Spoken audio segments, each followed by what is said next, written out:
Welcome back to the Back to School edition of Low Country Spotlight. It was great talking to Matthew Boone. He's such a great kid. Now we've got Jessica back, who again is our household engineer extraordinaire. Did I say that the right way? Do you consider yourself to be that? I guess so. I'm good with stay-at-home mom. I mean, there's a lot of things I do. You see those studies where I like to look at them every once in a while and take them home and show them to Derek that, if you actually paid me what I was worth. Yeah. Yet nobody can afford a stay-at-home mom. Yeah. Well, you know what? Whenever, I talk to people and, we start talking about professions, I mean, my question is, do you work inside or outside of the home? Because I think there has sometimes been an assumption that if you're a stay-at-home mom, you're really not working. Yes, you are. Yeah. I mean, No, I don't sit around and eat bonbons and watch TV. Exactly. I actually, I do the laundry, those kind of things. They have to be done. And I like the fact that, the salary for a stay-at-home mom would be something that hardly anybody could afford. Oh, yeah. Okay. Oh, yeah. So we were talking about making the transition from the summer and back to school. And one interesting point you brought up was something that even relates to teachers and schools and how we can actually help. Because I was in Walmart. Oh, my God. The first day of school here was Monday. I was in Walmart Monday night. Yeah. And I thought to myself, why is Walmart so packed? Duh, first day of school, everybody's in Walmart buying those 2-cent, 25-cent crayons. Right. How can we, and I think there's a study that you want to talk about, and how we can help teachers to make sure our children have all the tools that they need and supplies. Yeah, I'm a couponer. So I have learned through various things because, I mean, why in the world, if I can get a box of cereal for $1, why should I pay $5? Yeah. So I've learned the ins and outs of that. And one of the things that they tell you is to make sure that when things are extra cheap, go ahead and buy several.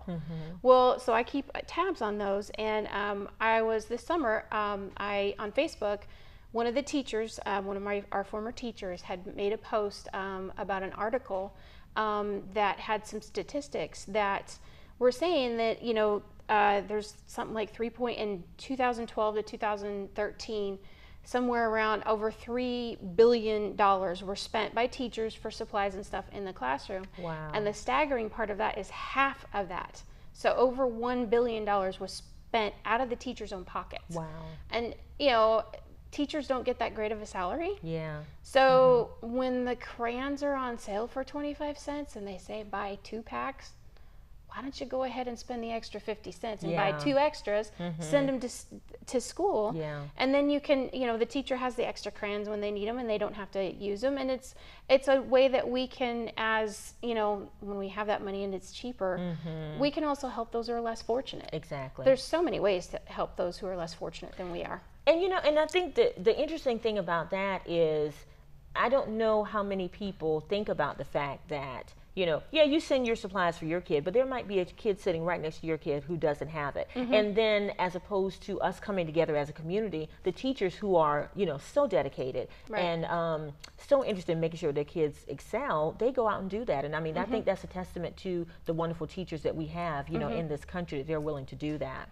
Yeah, it was nice to see. I mean, I don't know how many times I went out, I would get notes home, hey, we need some hand sanitizer. Yeah. Those kindergartners go through hand sanitizer like Kleenex. Nobody's business. Yes. It helps to keep them safe too, Yes.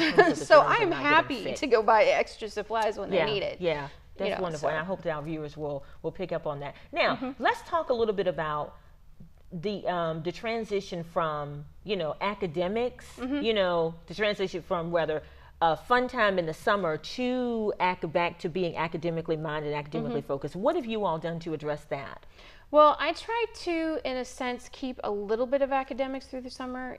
I do my best to try to keep the kids on a summer reading program. Okay. I did those when I was a kid. I enjoyed them. I, always scored really high. I read so much. I mean, I'm kind of weird. I did not grow up with a television in the house. Oh, wow. It was in the box. We had a TV. We just had one, but we had one. We had to watch everything my mom wanted to watch, which is another story. But anyway, so so you just read all the time. It was, that was my, I love reading to this day. I mean, you should see, there's probably 25 or 30 books beside my bed that I need to read, that I want to read. And so, we just kept that going. And one of the things they tell you is they're now finding that when you read to your children, when they read, the more you read, the better off their test scores and stuff are going to be. Okay. Which, for me, I was such a prolific reader. I actually read the unabridged version of the Swiss Family Robinson when I was in the 3rd grade. Okay. You So really I'm a needed little the TV. weird like No, that. I'm joking. Yeah. No, I did kind of. Yeah, I mean, yeah. you know, when But you that's great, I'm sure it stands to reason that you have passed those characteristics onto your children. Yes, I try to. Like one of the things that we do for our evening routine, because we have one of the things they do tell you is that to sleep, you know, it's good to make sure you have a normal bedtime and to get away from the electronics before you go to sleep. So we have a nighttime routine with the kids. And if we get it done on time, I try to read to them stories before they go to bed. And I try to make sure, and they tell you to make sure that you read aloud to your kids. And when you do, to make sure that you read aloud something that's above their reading level, because it helps develop their vocabulary and things like that. So for instance, one of the things that my grandmother would read to me when we were up at her house was the story of Paddington, the bear Paddington. Yeah. That recently came out, a movie, loved it. And my kids they love Paddington. And so it's fun to read the little, you know, a chapter of Paddington the night before they go to bed, which is above their reading level. Not so much Curtis's, but it is above Nikki's.